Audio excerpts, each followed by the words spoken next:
All right, Shalom. First, I want to give all praises, honor, and glory to Yahweh, Bahashem, Yahushai, Bahashem, Rakah, Kudash, double honors to the apostles of Great Millstone, and peace and blessings to the elect. Yeah, just wanted to do this video. I titled it, You Notice How, and basically I was just thinking in my head, okay, as to how, concerning us and this truth, when we're dealing with others, all right, people in the world or people believing in different things, especially those that come up against us, all right, asking all different types of questions and so on and so forth, you notice how we always have an answer. We always prove what we gotta, whatever we're talking about, what it means, this, that, and the third. Whenever they ask us a question, we're always able to go where we need to go and prove it, all right, validate it, filter it, all these different things, and we always have an answer to their question. But yet, when it comes time when we ask them questions, they don't have any answers. What will they do? They'll tap dance around the question. Okay, they'll flip the question you're saying. You ask them a straightforward question, a yes or no question, and then they'll restate what you're saying, twist up the question, create their own question, and then answer that. But ultimately, you know what it is. Okay, let's start off with this precept here. Okay, what it is that this knowledge, people will think that just because, like when you come to the understanding of the scriptures, all right, that's it. All is maybe, Bible stories and, how many sons did Jacob have and all these different things. No, when you study the scriptures, you gain a lot more. All right, you gain wisdom, all right, in the forms of many ways, man. Okay, you learn, all right, how to deal with people. Okay, you learn how to use wisdom in all different shapes and forms. You learn how to talk to people. You learn how to teach subconsciously, man. Subconsciously, you learn how to teach. So automatically, when you're speaking to somebody, because we have the spirit of Yahushua, when you're speaking to somebody concerning the scriptures, you often notice that you automatically take the teaching perspective, like the point of view, because you're whoever it is that you're talking to, especially if they're in the world, they don't understand. They more than likely they don't understand, the deep. They don't have the deep understanding of the scriptures. Okay, but once again, whenever it comes to any question that they may have in the scriptures, see, here it is. We have the answer to these questions. They don't have an answer at all, but yet they get at us for our answer when they don't even have an answer at all. Look, if you were taking a test, and they always tell you, look, it's better to put something down and get partial credit than to not put anything down at all, man. It's better to guess than to leave the question blank. Well, guess what? We have an answer, so that's better than you not having any answer at all. And it's to the point where, Jake won't, they won't say anything, but the second you come out and have an answer to it, then everybody, oh no, really it's not that. Really is what it's talking about is this, that, and the third. But why didn't you bring that out before? If you knew what the true answer is, why didn't you bring it out and start breaking it down and going into it and explaining it? Why'd you wait for us to bring it out, and then you come and you say, no, it's actually not this. You can't tell us what it is, but you can tell us what it's not. That doesn't even make sense. But ultimately, at the end of the day, they find themselves fighting against the Most High, because whatever they say, all right, we go into the scriptures and we give them an answer. And you'll see sometimes people will say, oh, no, don't, you keep going to the Bible. Stop. Tell me what you think. My man, it's not about what we think. Okay? We don't speak according to our own word, man. That's another one. Let me hold those precepts on deck. Okay? This is Isaiah chapter 8, verse 20. To the law and to the testimony, if they speak not according to this word, it is because there is no light in them. Okay? And being that we are the children of light, okay, and we are the light of the world, we speak according to the words of the scriptures. That's why we always get a precept to back up what we're saying, or we'll answer certain questions, or really all questions, with the Bible. So it's not, you can't get mad at us and say, oh, you're wrong. We're reading it from the scriptures, man. Okay? And then they'll say, no, I don't want to hear that. I want to hear what you have to say about it. I want to hear your personal opinion. It's not about our personal opinion. Our personal opinion didn't show us salvation. Our personal opinion is what got us in slavery in the first place. Okay? So if you care so much about personal opinions, let's see what the scriptures say about that. Jeremiah chapter 17, verse 9. The heart, all right, and the word heart in the Hebrew is lab, which means your mind. So really, it's supposed to say the mind is deceitful above all things and desperately wicked. Who can know it? Why? Because the mind is attached to this body, okay, and is really it listens to the flesh, lest you have a strong spirit that can rule, all right, your body. Because this, as the saying goes, what the mind says, the body follows. Okay, but sometimes the mind says things based on the condition of the body. Okay, so you got to make sure that you are disciplining yourself, that your spirit is strong enough to bring your flesh under subjection onto it. Okay, now there's a reason, because you think about it, right? Everybody comes out and, yo, we're not the prophets, you know, we're just, you know, this, that, and the third. But then the question is, who is? You know, who the Lord said, all right, that in these last days, you're gonna, what did he tell his disciples? When Peter asked the Lord, what are we gonna get for following you? He said, ye that have followed me in the regeneration, when the Son of Man cometh. So that means in this lifetime, upon Yahweh's appearance, those men that were back there, they're gonna be back here again today. And what are they gonna be doing when they're back here again today? Okay, let's go here to John, Revelation chapter 10, verse 10. It says, and I took, oh man, you know what? I'm going to start at verse 8, Revelation chapter 10, verse 8. All right, it says, and the voice which I heard from heaven, and this is the Apostle John speaking, the voice which I heard from heaven spake unto me again, and said, go and take the little book which is open in the hand of the angel, which standeth upon the sea and upon the earth. Now that little book is representative of the scriptures.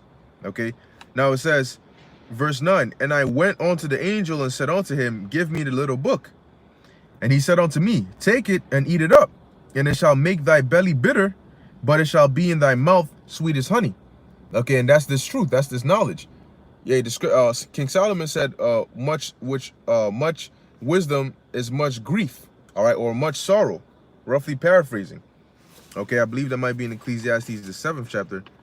All right, but hey, the more the more knowledge you gain in this truth, the more sorrowful you become.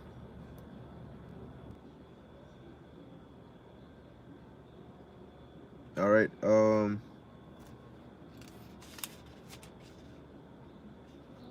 I think it might be in Ecclesiastes.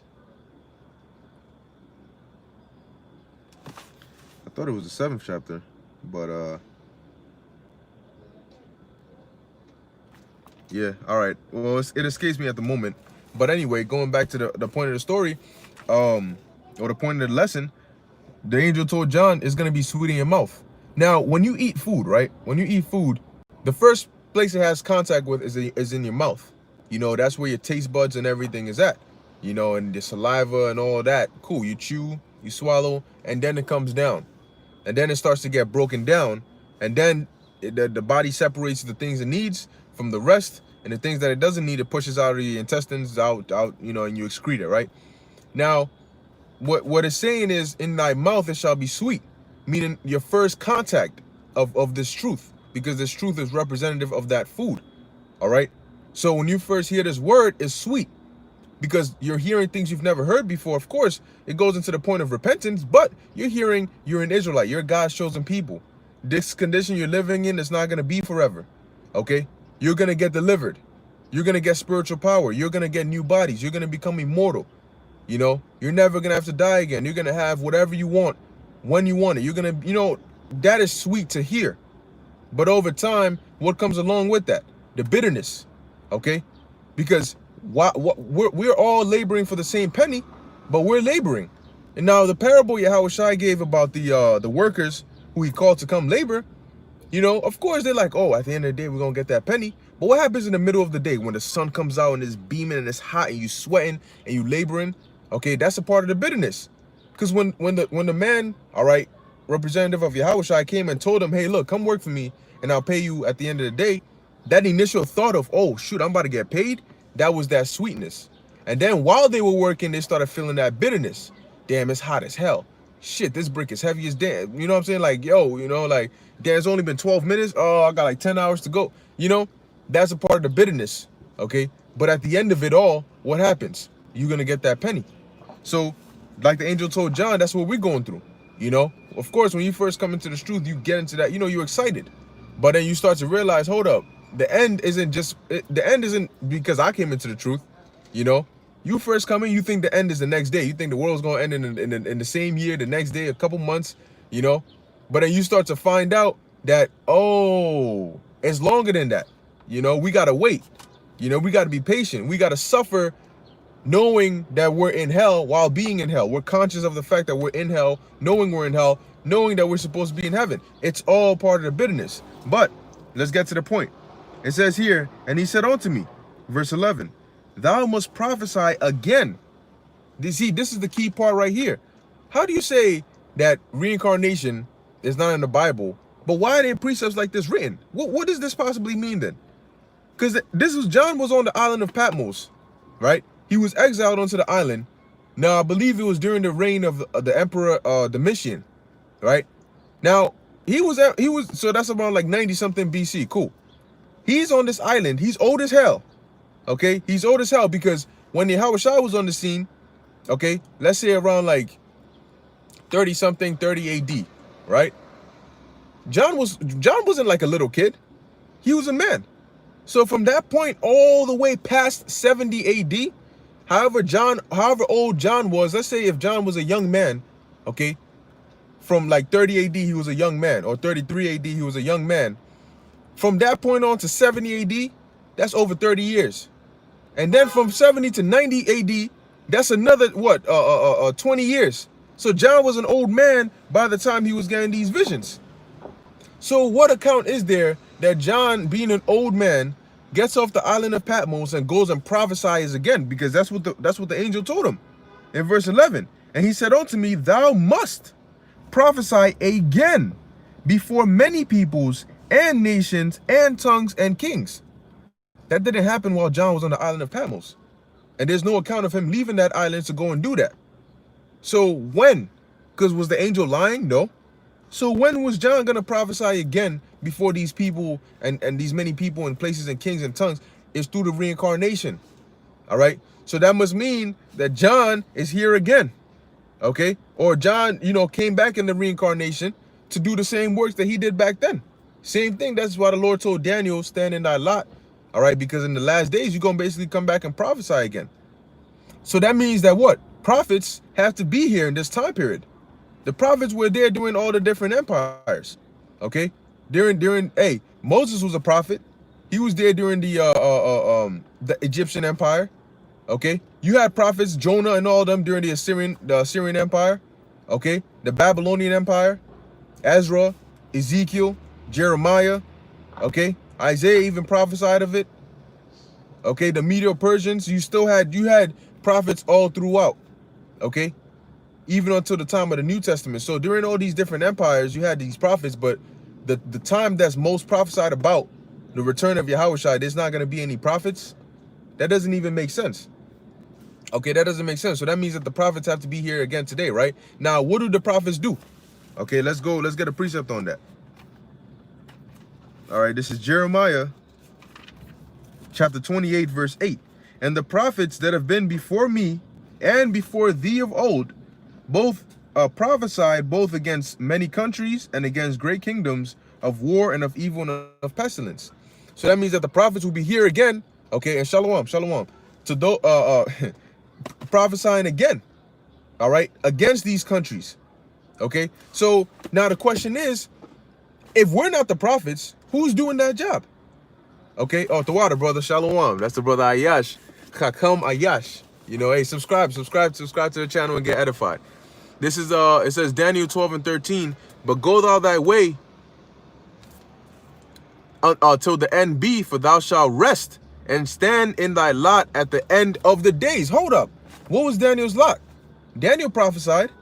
Okay, so he was going to be prophesying again, but yeah, the angel told Daniel at the end of the days. So that means Daniel has to be alive at the end of days to be doing what the angel told him to do, to prophesy. So Daniel is here, Peter's here, Paul, all of them, all right, came back in the reincarnation, okay, in this time period. So now the question is, if that's not us, if we are not those men, who is? Who are those men? Are they in the Christian church? Are they in the Catholic faith? Where are they? They have now you can eliminate all the other religions because the prophets will be back teaching the same thing they were teaching back then, which is dealing with the scriptures. Okay, so let's say we deal with those who deal with the Bible. Okay, Christians ain't doing that, man. What prophecies do you get from the Christian church about what? Prosperity, the prosperity doctrine. Okay, these apologetics, they don't prophesy. Okay, so who's doing what the prophets would be doing today? All right, who's telling you these things before they come to pass? Who prophesied about the mark of the beast, the microchip? Okay, was it not our elders? Okay, that was a prophecy. The martial law, the civil unrest. These are all prophecies. You think they just got it out of thin air? Okay, it's because the Lord revealed it onto them and onto us because we're the prophets, man, pursuant to Amos 3:7. All right. So that's once again, okay, when we see them chariots, which the world calls UFOs, who broke that down? Okay, who can explain to you other than us what they truly are and who are in them? Okay, and the chariots actually interact with brothers, man. So here it is, you could pray and the Lord will show you a chariot. We understand what they are. Nobody else has the understanding that we have. So how can we not be the prophets, and who is? Because the prophets got to be here today. They have to be here prophesying. So the question is, if it's not us, who is it? Okay? If we're not the Israelites, who are the Israelites? Where's the Great Awakening? Ezekiel 37, when is that going to take place? Because Ezekiel 37 implies that there had to have been a time when we were in the state of not knowing who we were. We were dead. When was that? You know? When was that? When did that happen? And when did the gathering come? Because the gathering came by prophesying, as it tells you in Ezekiel 37. So who prophesied for who to wake up and come back to their true nationality? If it's not us, and we're not the Israelites, and we're not the prophets, who the hell is? They don't have an answer for that. Anybody that you would bring to the plate would get disqualified, all right, by reason of using the scriptures to say, okay, well, all right, are they doing this? Are they doing that? Are they doing? No, they will get disqualified. Okay, because the scriptures say that they will prophesy in sackcloth. They're not doing that in them churches, man. They're not doing that in the Catholic Church. They're not doing that in the Baptist Church. They're not doing that in the Methodist Church. They're not doing that. The Lord said he would set up pastors according to his heart that will feed you with knowledge. They're not doing that over there, man. Okay, ever since the Israelites came out, the true understanding of the Bible has come to light. That's why everybody is concerned with it. Everybody's focused on it, man, because they've never heard this truth before. You know, it's new to them. Yeah, everybody, you know, they're used to the Christianity doctrine and they da-da-da-da-da. But when it comes to the actual truth of the Bible, okay, they're like, yo, time out, hold up. You know what I'm saying? Like, this is crazy because you have young men, okay, so-called Negroes, Latinos, Native Americans. These young men, what business do they have with the Bible? At what point in time did you ever see young men interested in the Bible? They're interested in chasing some ass, doing drugs, running around, joining gangs, you know, or video games or some young stuff. What the hell are, all of a sudden, there's a whole influx of young men, all right, whatever age group you in, just interested in the Bible. Constantly, all they're doing is going into the Bible, reading the scriptures, breaking it down. They're taking time that I said they could be using to do vanity, things that regular young men in this world do. They're taking time to study. They're taking time to read. They're taking time to do research. They're learning geography. I mean, you talking about people that dropped out of high school, people that dropped out of college, people that were in jail for some crazy ass deeds. They stopped all of that, and now they're scholars. Now they're looking into things. Now they're reading. Now they're studying. What? You know? It didn't happen out of nowhere. Something had to have caused that. What could possibly cause somebody who used to be in a gang, somebody who used to deal with drugs, to stop all of that and come to the Bible? That's a complete 180, man. That is a complete 180. The Christian church ain't do that. Okay? So how can this not be true? This is Luke chapter 21, verse 15. This is what the Lord said. For I will give you a mouth and wisdom, which all of your adversaries shall not be able to gainsay nor resist. And that's why they keep coming back, because they've never been able to gainsay nor resist, because we don't speak according to our word, man. Okay?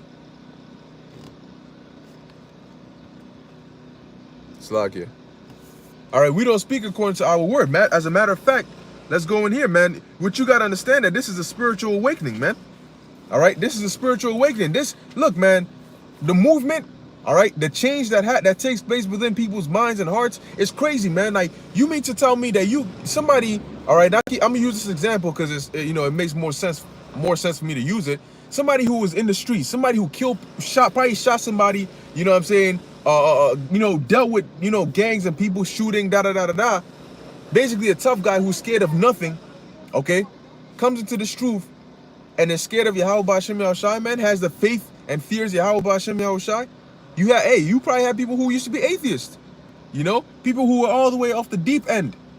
And look at how their life changed by way of this word, man.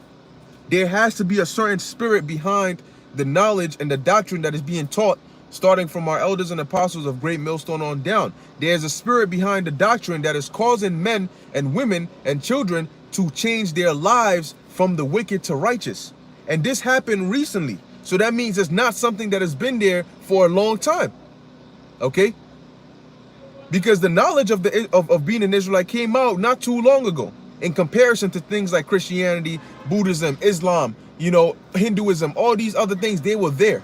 Whether you want to go into Jehovah's Witness or Seventh-day Adventists, they have been there for years. But this movement did not take place until we came on the scene. Okay? Once again, starting with our elders and apostles and their elders. Okay? So there's something behind the words that we're speaking that is causing people to change, man. Because, yeah, words are important. But why are our words so important? Why do people take our words so important? Why is it that when we break down the scriptures, it actually hits people, man? It brings people to tears. It moves people so much that they change their lifestyle. That's the question. If we are not the prophets and this word is not the truth and we are not the true Israelites, why do we have such a major impact? Well, not only are we affecting the lives of Israelites who are, of the elect, we're also affecting the lives of the 2/3. We're also affecting the lives of these heathens, man. Why are we having such a big impact on Edomites? Why are you stressed? Why are you coming up against us? If we're worthless and we're just nobodies, why are you so concerned?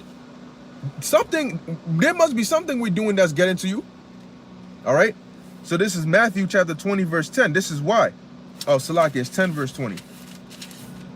All right? It says, "For it is not ye that speak, but the Spirit of your Father which speaketh in you." The reason these things are happening, because what did the Lord say about his word? All right, Lord will I remember where it's at. I believe it might be in Isaiah. Let's see. It might be 45. Or it might be 54.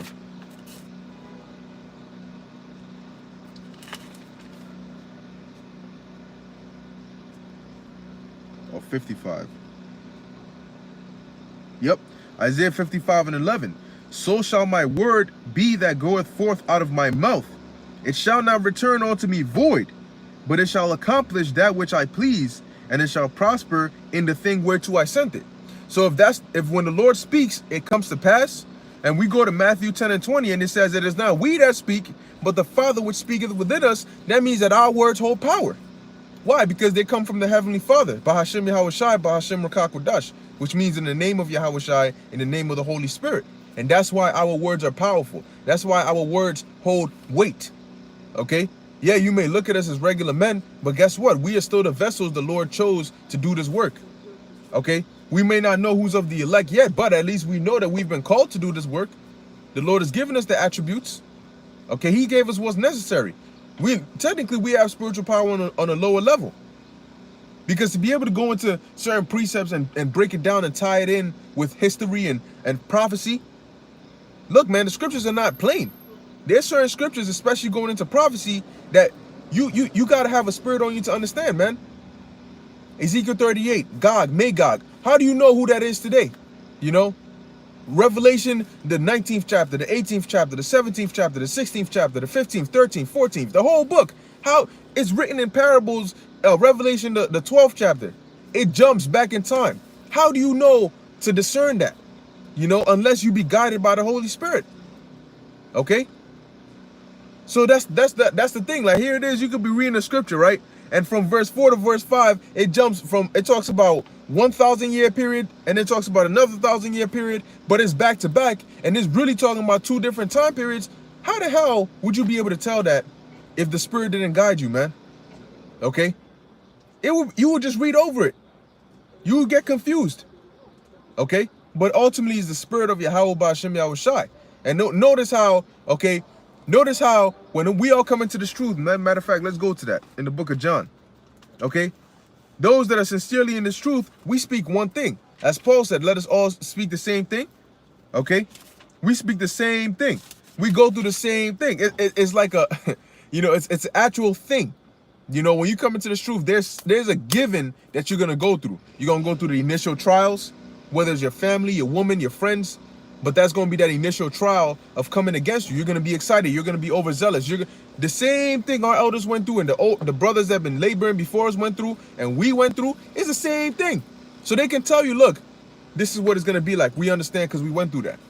And if somebody new that comes in, we can tell them, look, this is what it's going to be like because we understand we went through that. How is it that everybody comes in and they have the same understanding of the scriptures, man? You know? We're not going back and forth like, well, how do you know this means this or this means that? We all understand what we're talking about. All right.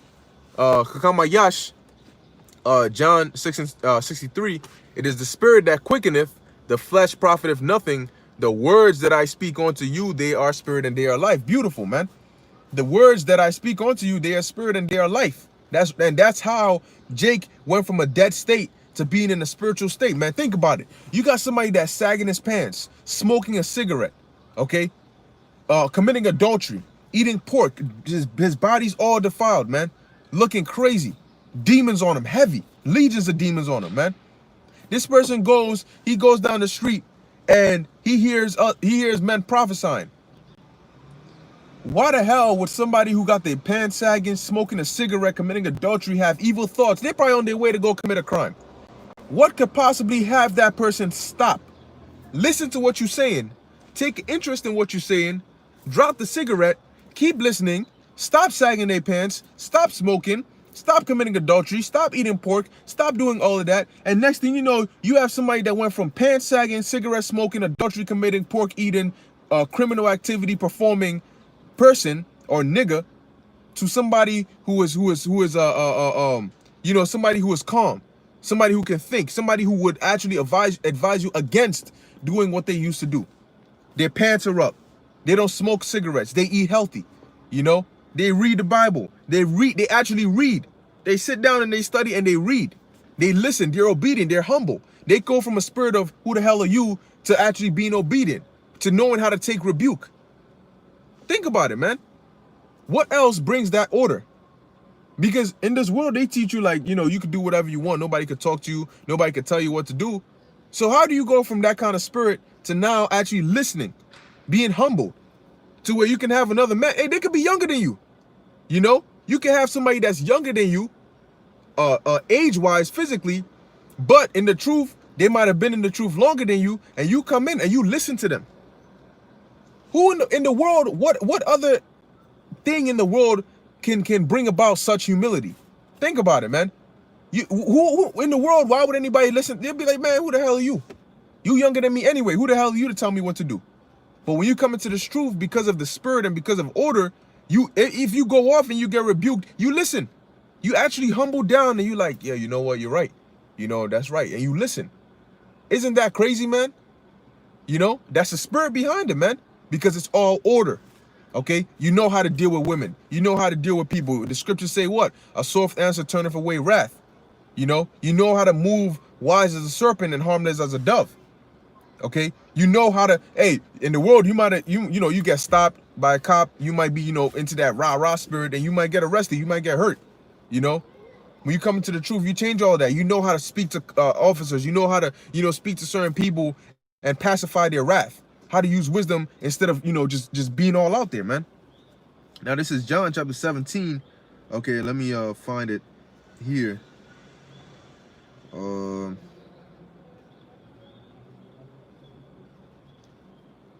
let's see. All right, this is ultimately why that happens. John chapter 17, verse 16. It says, they are not of the world, even as I am not of the world.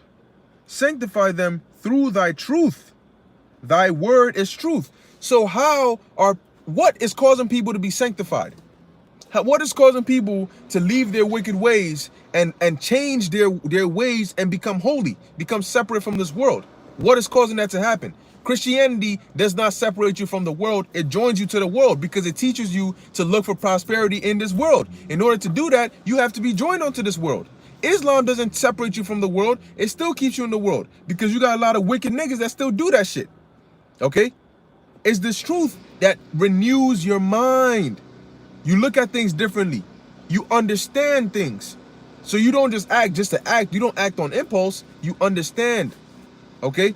And that's why ultimately, when you come into this truth, guess what? You separate from certain people in the world. People that you might have smoked with, people that you might have chilled with.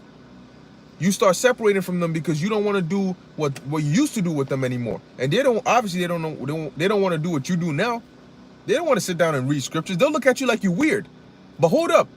What caused that feeling to come about? What caused that change within you that your friends will look at you as like you're weird and you're different? This truth makes you different. That means that there's something about this truth that's changing something within men and within women and within the elect ultimately, man. Okay, there's something behind it. There's a certain force that makes it so when you hear this, you actually act upon it, man. It changes your lifestyle. That nothing else in this world can make that happen, all right, like this truth, man.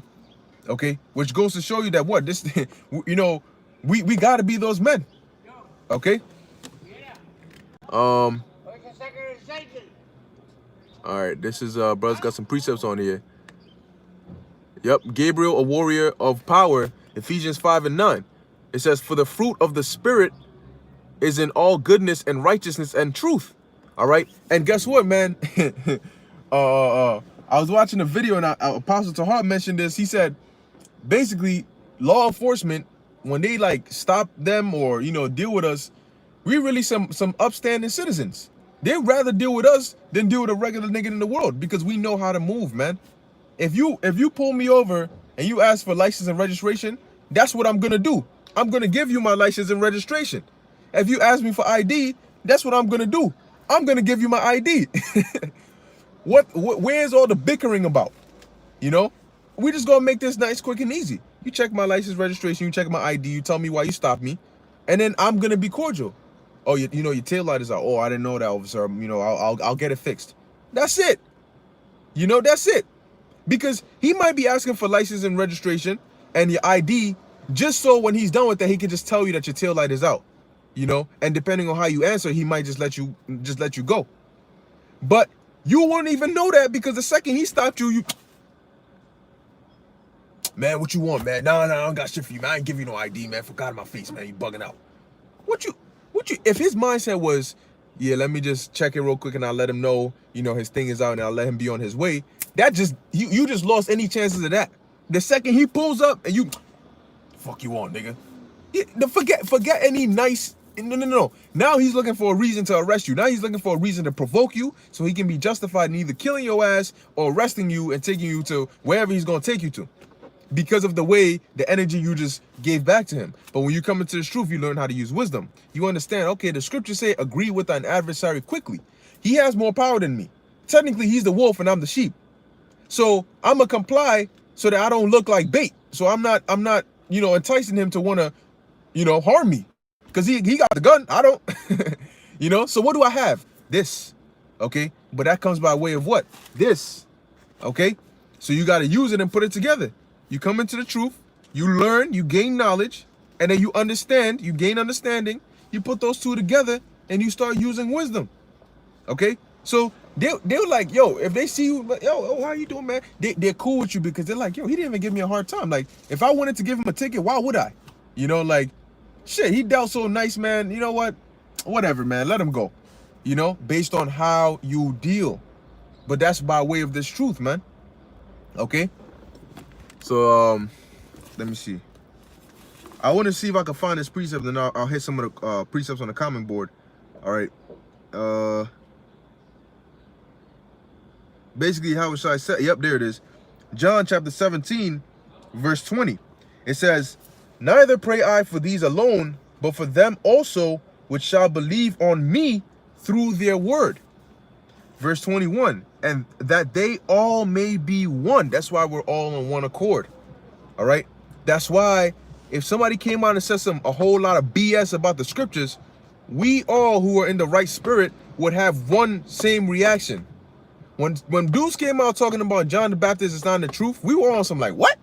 You know what I'm saying? Like, bro, what? Hold up. And that's when the videos came out. You know, dudes came out talking about magic mushrooms. You're like, what? That's when the videos came out, you know, because when somebody comes and says something bugged out, we're all on one accord.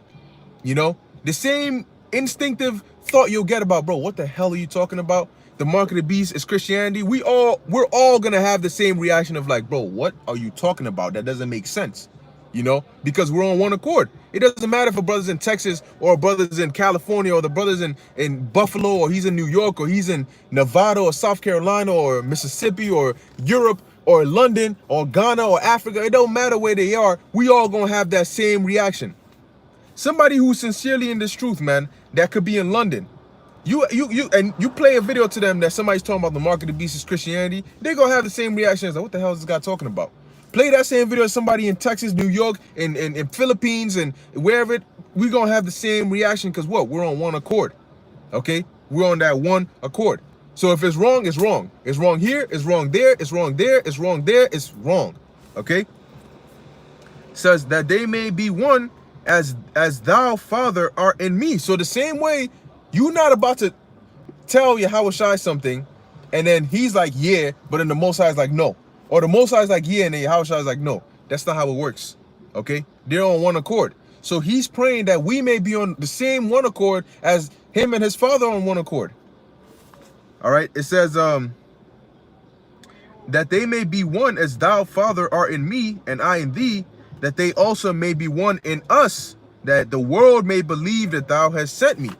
Okay, so we're one with Yahweh Bahashem Yahushai. It's all one spirit that puts us of that one mindset, you know? So we all know what's off and what's not. We all know what's right and what's not, you know? Hey, certain things, it might not, and this shows you it's a spiritual thing, because certain things might not physically be off, you know, like you might not be breaking the law, but the spirit behind it, it feels off. And we all gonna have that same reaction, you know? When that video came out, you know, and the news, basically the information came out about, who was it? I think it was HOI trying to build a community. We want some like, you're not necessarily breaking a law, but it's like, now it's not the time for that. That was the spirit that we all had. Now it's not the time for that. You know? You had people talking about, you know, the mark of the beast. We all had that same initial reaction because what? We're all of that spirit. Now, let me ask you again, what else in this truth is going to cause thousands, hundreds of, man, I don't even know what number to put on it, but all these different people to be of that same one mindset, not even having disagreements? Bro, it has to be the spirit of the Lord. It's the glue. This truth is the glue. Okay? So now let's hit a couple of these precepts. Bro's been lighting it up. This is Fisher turned Hunter, Amos 9 and 11. Jeremiah 23 and 29. Is not my word like a consuming fire, saith the Lord, and like a hammer that breaketh the rock into pieces? And that's what we do. That's why, number one, people hate us. Because they're like, I don't agree with them, but I can't prove them wrong.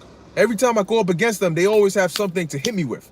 You know, a precept that I didn't think about, you know, or because, bro, you're stepping into our crib, you're stepping on our ground trying to fight us with our materials. Like, what do you think is going to happen to you? Okay, we study that we may be skillful in the word.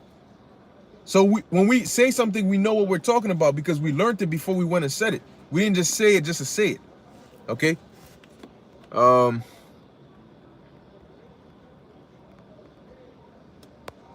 me see.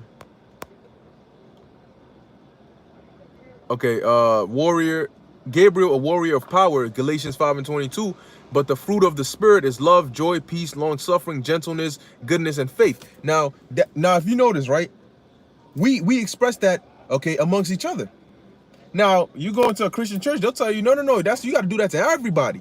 Love everybody. No, hell no. What you mean love everybody? You know, the Lord said love the good, hate the evil. Now, is Esau not evil? We supposed to love evil? We supposed to love Esau? He's cursing out the Most High, but we supposed to love him? Hell no, man. It's talking about those in this truth, man. Okay? See, back then, it was referring onto us, all right, as Israelites. But now it's referring to us in this truth. Why? Because The scriptures talk about casting them away as heathen men because they're living like heathens. So spiritually, they're living like heathens. Their mentality is that of heathens, man. Okay.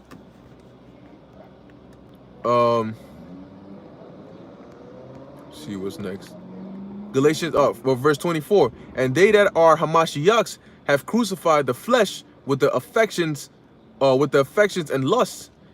Verse 25. If we live in the spirit, let us also walk in the spirit. Exactly. You know, if we live in the spirit, we got to walk after the spirit. You know, hey, look, in the world, man, let's say you got like maybe like 20 or 15 or like 10 friends, right? Y'all all together, all right? And y'all went over to somebody's crib and he left like $10 on the counter right there, man. More than likely, there's a 99.9% chance that by the night is over, by the time the night is over, that $10 is gone. You know what's going to be gone? If it's 9 friends that came over and it's 10 people total, right?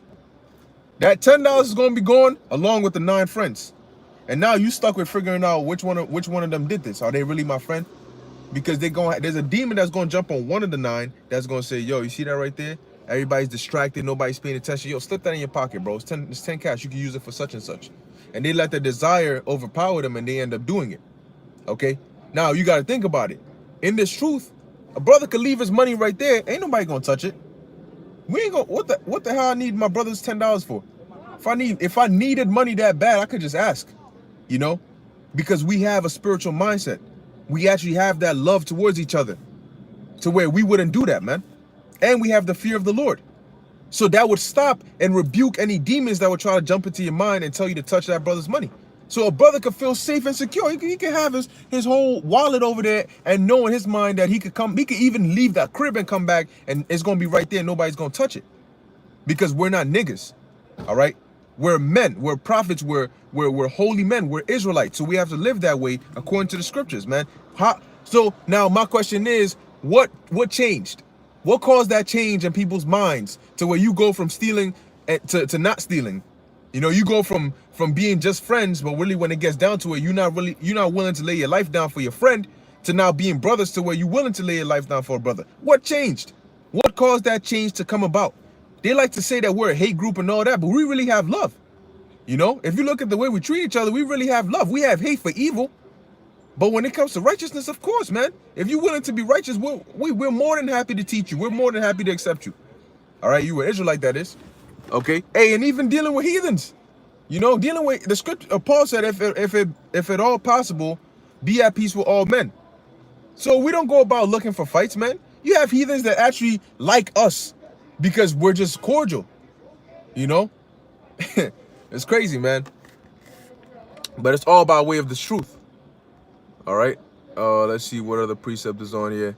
This is sedition prodigy, Matthew 5:25. That's right. Agree with thine adversary quickly, whilst thou art in the way with him, lest at any time the adversary deliver thee to the judge, and the judge deliver thee to the officer. This is wisdom that the world won't teach you. They'll tell you, oh, you a coward if you let the officer talk to you like that. Well, dumbass, I'd rather be a coward and alive than to be a tough guy and 10 bullets in your ass and you paralyzed. All right. Yasharal the chosen, 1 Corinthians 6:12. All things are lawful unto me, but all things are not expedient. All things are lawful for me, but I will not be brought under the power of any. This is going into a balance. Once again, you learn that balance by what? By way of this truth, man. You see how much things you can really learn, all right, with this truth?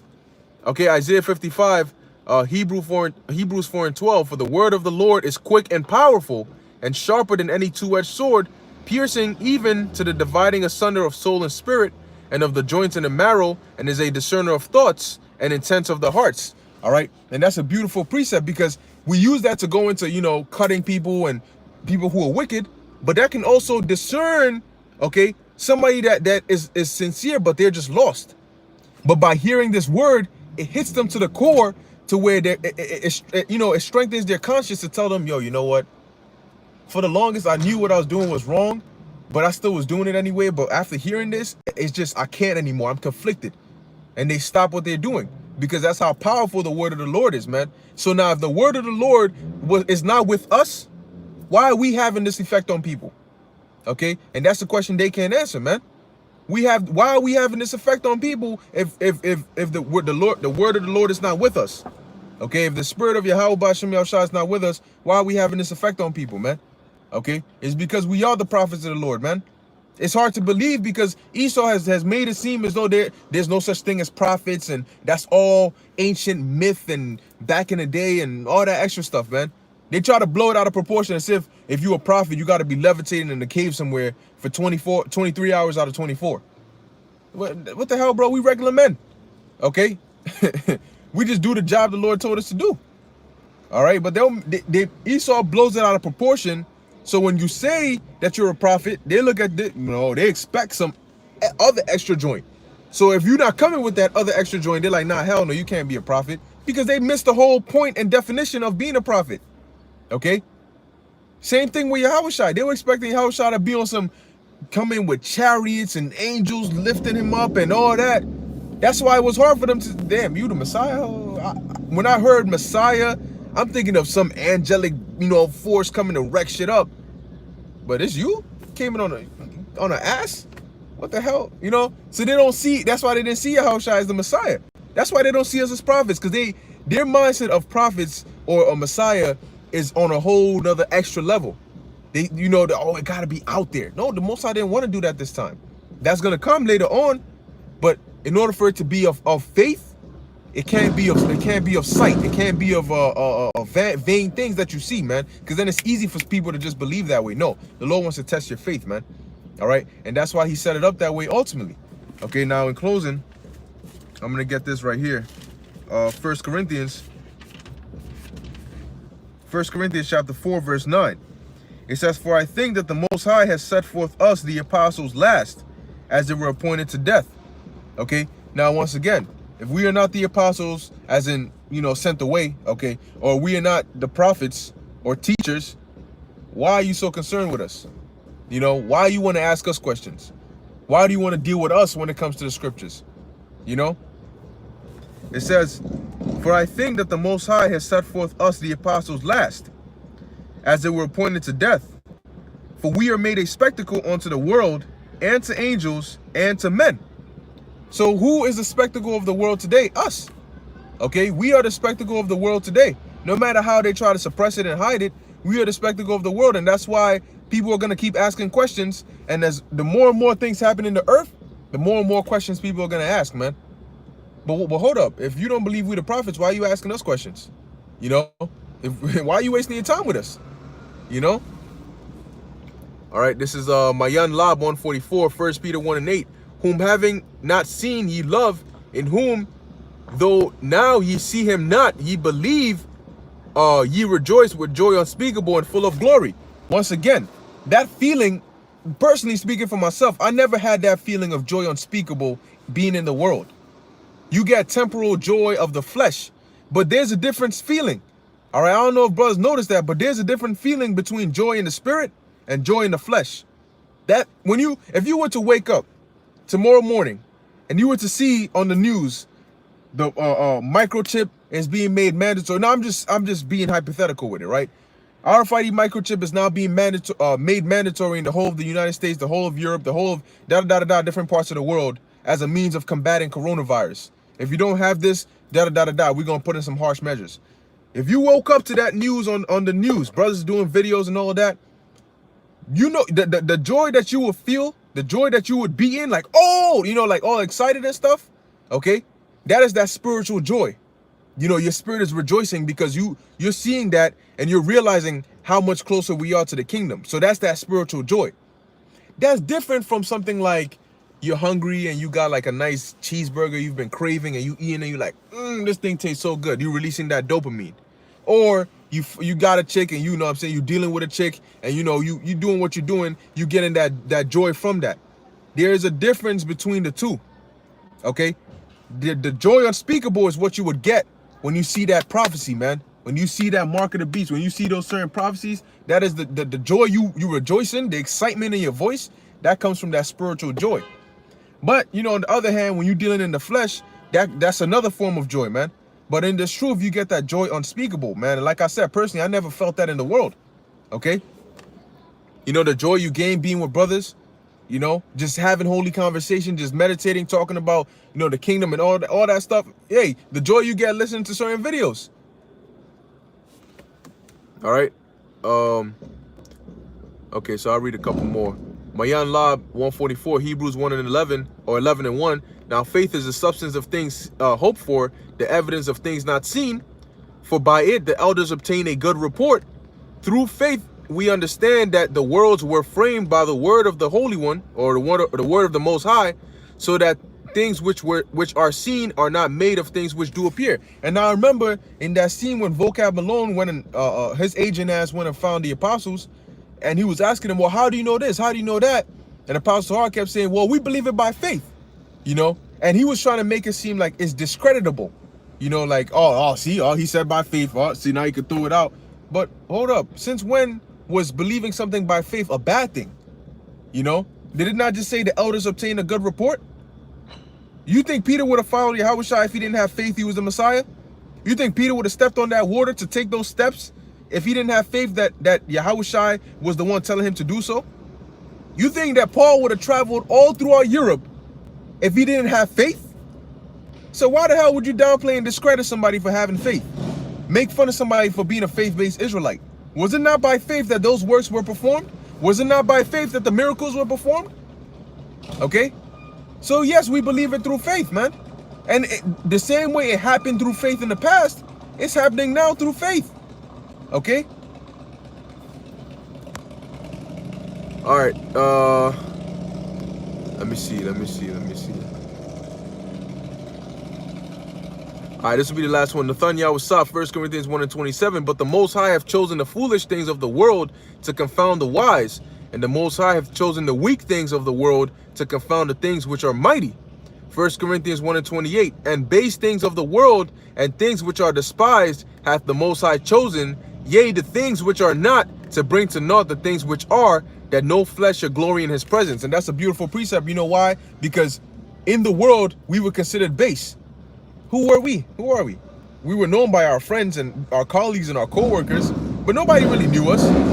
But hold up, the Lord took us of that low level, and now you got people that are, whatever, they got degrees in religion and whatever they got coming to us, you know, asking questions, all this, that, and the third, because the Lord took us to confound them. Okay, these big pastors, these big philosophers, these giants, top, they still get confounded by the things we say. That's why they watch our videos, man. Believe it or not, they watch our videos in secret. These elites watch our videos, okay? And it sounds like, oh yeah, whoa, yeah, haha, yeah. No, they actually watch our videos, man. Okay? So now, whoa. If we're, you know what I'm saying, if we're just a bunch of nobodies, why are they so concerned about us? Why did they constantly try to frame us time and time again with false flag attacks and blaming us for it? Why? Why didn't you do that to Christians? Why didn't you do that to somebody else? Why are you doing that to us? Because they fear us, man. You may think we're nobodies, but even these elites know that we are the prophets of Yahweh B'Shem Yahushua, man. But that's pretty much it, man. That's pretty much it for the lesson. Lord willing, you were edified. Okay? Look, man, we got the spirit.